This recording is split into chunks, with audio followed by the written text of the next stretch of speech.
আসসালামু আলাইকুম প্রিয় দর্শক, আশা করি আপনারা ভালো আছেন। আজকে খুবই গুরুত্বপূর্ণ একটা বিষয় নিয়ে আপনাদের সাথে কথা বলবো। বিষয়টা হলো কর্মচারীদের যে দুঃখ দুর্দশা।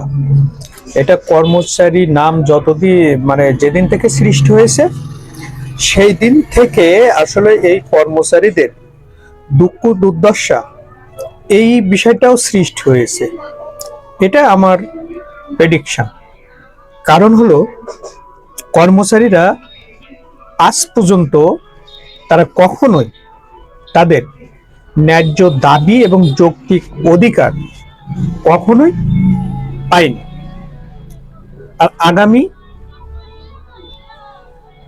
কয় দশক লাগবে সেই কর্মচারীদের যৌক্তিক অধিকার ন্যায্য দাবি গুলো পাইতে, সেটা একমাত্র উপরওয়ালাই জানেন, আল্লাহ তাআলাই জানেন।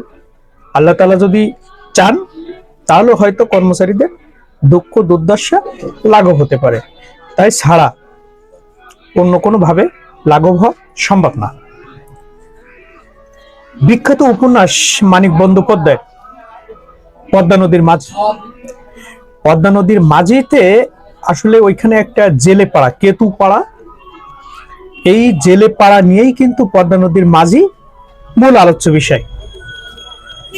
তো ওই পদ্মা নদীর মাঝির ওই কেতুপাড়া জেলেদের জীবন, তাদের জীবিকা, তাদের দৈনন্দিন যে কষ্ট, হতাশা, নিরাশা এবং বৃষ্টির সময় তাদের যে জীবনযাপন, এই বিষয় নিয়ে আক্ষেপের এক পর্যায়ে উপন্যাসের এক পর্যায়ে মানিক বন্দ্যোপাধ্যায় আক্ষেপ করে বলেছিলেন, ঈশ্বর থাকেন ওই গ্রামে ভদ্রপল্লীতে, এখানে তাহাকে আর খুঁজিয়া পাওয়া যাইবে না।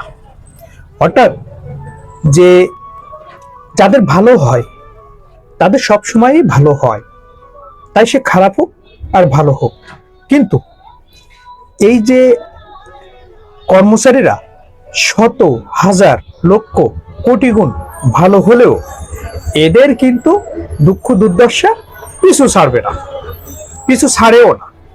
সব সময় একটার পর একটা দুঃখ দুর্দশা বা একটা জট লেগেই থাকে। আজকে আপনি খেয়াল করলে দেখবেন বাংলাদেশের প্রেক্ষাপটে সব থেকে অবহেলিত এবং সব থেকে বৈষম্যের শিকার এই সরকারি কর্মচারীরা।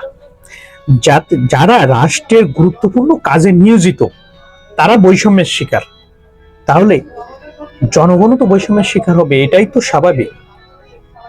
এই রাষ্ট্রের কর্মচারীদের চাওয়া কি? নবম পে স্কেল ঘোষণার মাধ্যমে বা প্রজ্ঞাপন জারির মাধ্যমে তাদেরকে আশ্বস্ত করা বা তাদেরকে তাদের ন্যায্য অধিকার ফিরিয়ে দেওয়া, এটাই তো হক। কিন্তু এখানে দেখা যাচ্ছে হক, অধিকার, ন্যায্য দাবি, যৌক্তিক অধিকার সবকিছুই বৈধ, ওদের সাথে সবকিছুই করা যায়। কে আছে দেখার এই রাষ্ট্রের সরকারি কর্মচারীদের? ভরসা কোন একটাই, জনাব তারেক রহমান।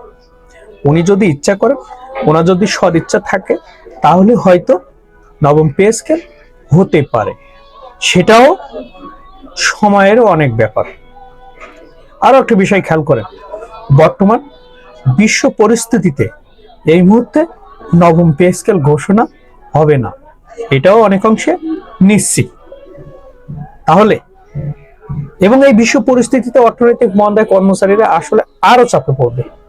দেখিয়ে আজ তাদের বিভিন্ন জায়গায়, বিভিন্ন অফিসের সামনে, ক্লাবে, প্রেস ক্লাবের সামনে তাদেরকে আবেদন করতে হচ্ছে, আন্দোলন করতে হচ্ছে, সমাবেশ করতে হচ্ছে, সংবাদ সম্মেলন করতে হচ্ছে।